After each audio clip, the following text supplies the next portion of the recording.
Evo me u jednom gradiću koji se zove Independence.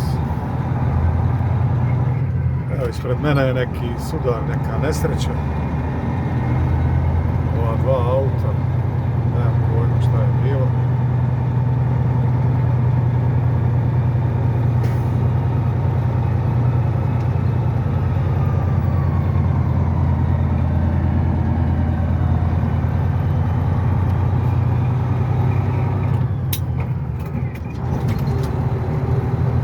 Inače,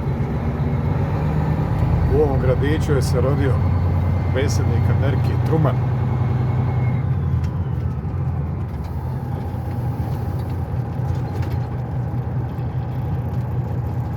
Ako se sjećate, za vrijeme Jugoslavije pomoć Amerike od 47. do 52. pa ona fraza Trumanova jaja,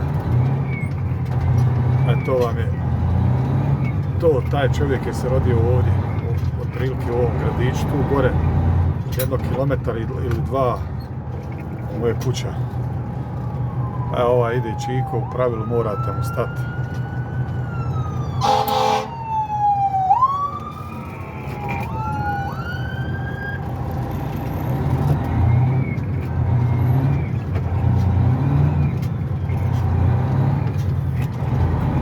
To vam je to.